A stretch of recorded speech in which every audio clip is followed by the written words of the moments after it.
comfort and heedfulness, discipline and self-mastery, let the wise one make for himself an island which no flood can overwhelm.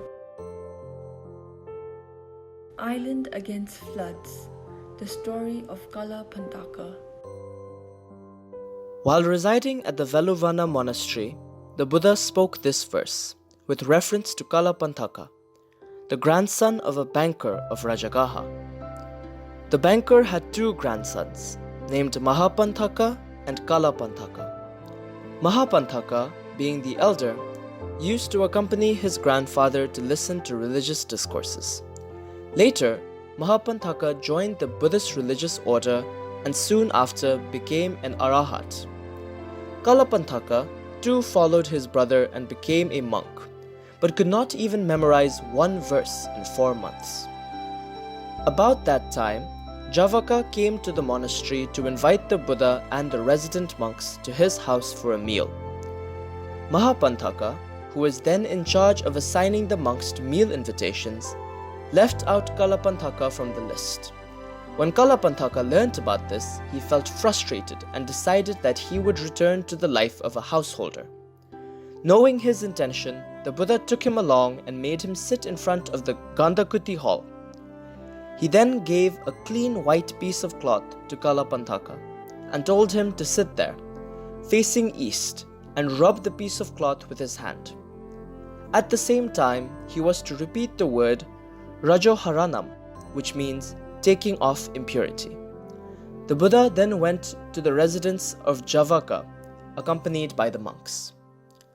Meanwhile, Calapanthaka went on rubbing the piece of cloth, all the time muttering the word Rajoharanam.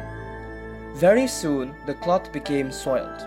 Seeing this change in the condition of the cloth, Calapanthaka came to realize the impermanent nature of all conditioned things.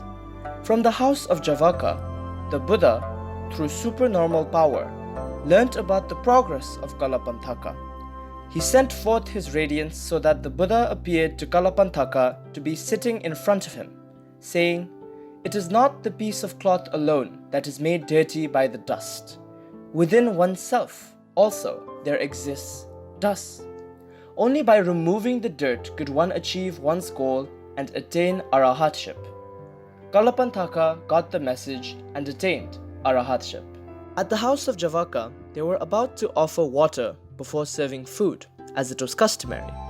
But the Buddha covered the bowl with his hand and asked if there were any monks left at the monastery. On being answered that there were none, the Buddha replied that there was one, and directed them to fetch Calapanthaka from the monastery. When the messenger from the house of Javaka arrived at the monastery, he found not only one monk, but 1,000 identical monks. They had all been created by Calapanthaka, who by now possessed supernormal powers. The messenger was baffled, and he turned back and reported the matter to Javaka.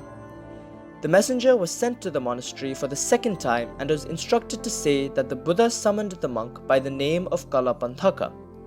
But when he delivered the message, 1,000 voices responded, "I am Calapanthaka." Again baffled, he turned back for the second time. Then he was sent to the monastery for the third time. This time he was instructed to get hold of the monk who first said that he was Calapanthaka. As soon as he got hold of that monk, the rest disappeared, and Calapanthaka accompanied the messenger to the house of Javaka. After the meal, as directed by the Buddha, Calapanthaka delivered a religious discourse confidently and bravely, roaring like a young lion. This teaching of Buddha Shakyamuni highlights that while intelligence can be of great support to the path of enlightenment, determination and diligent effort can also lead to enlightenment. It also highlights that it is possible to understand the whole picture of something by having a deep understanding of a part of it. For example, by tasting a sip of water from a lake, one can understand the quality of the entire lake.